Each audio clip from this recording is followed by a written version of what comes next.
Students, इस video में हम एंथैल्पी और इंटरनल एनर्जी के बारे में बात करेंगे। तो सबसे पहला सवाल आता है, एंथैल्पी होता क्या है।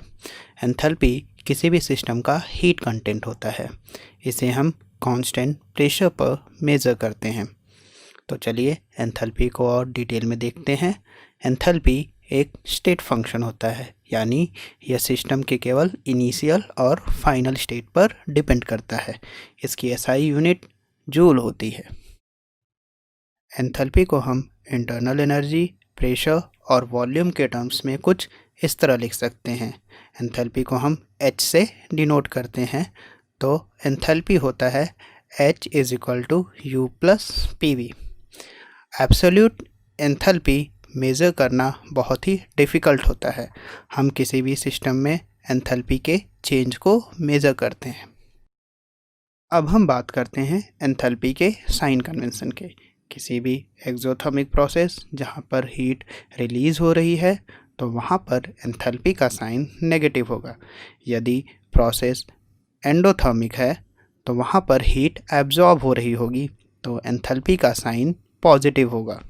तो चलिए चेंज इन एंथैल्पी और चेंज इन इंटरनल एनर्जी के बीच में हम रिलेशन डिराइव करते हैं।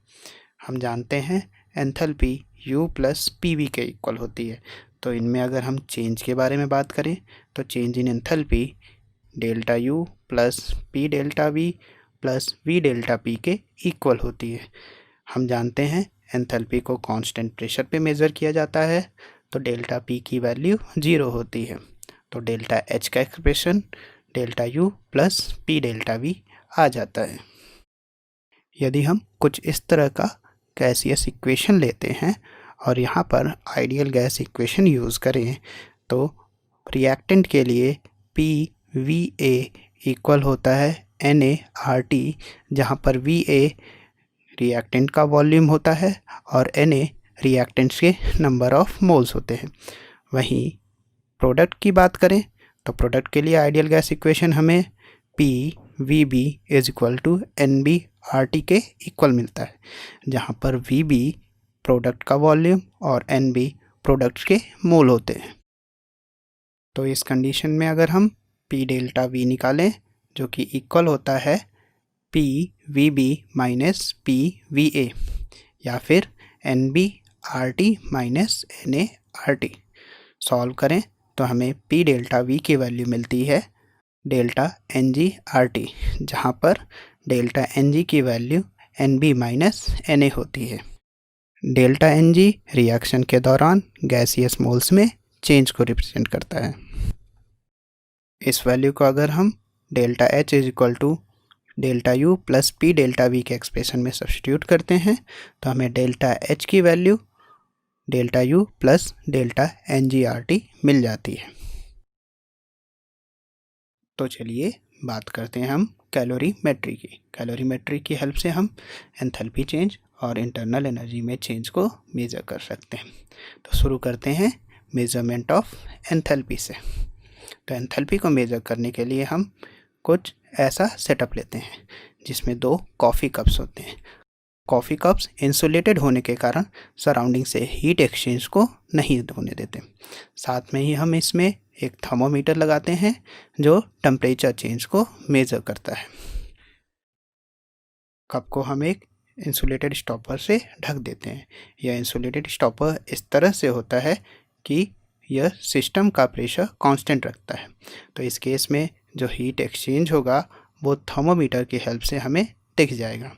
और हम जानते हैं कि कांस्टेंट प्रेशर पे हीट एक्सचेंज ही एंथैल्पी चेंज के बराबर होता है। तो यहाँ पर जो हीट एक्सचेंज होगा वह हमें सिस्टम की एंथैल्पी चेंज को बता देगा। तो चलिए देखते हैं कैलोरीमेट्री के हेल्प से इंटरनल एनर्जी में चेंज कैसे पता कर सकते हैं।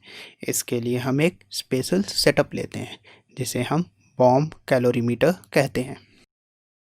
जैसा कि आप इमेज में देख सकते हैं, यहाँ पर रिएक्शन के दौरान जो हीट एक्सचेंज हो रही होगी उसे हम वाटर के टेम्परेचर के टर्म्स में मेज़र करेंगे।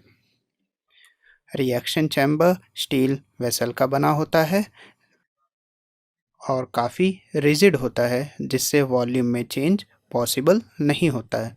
तो यहाँ पर डेल्टा वी की वैल्यू 0 होती है। सिंस वॉल्यूम में चेंज 0 है तो वर्क डन की वैल्यू भी 0 होगी।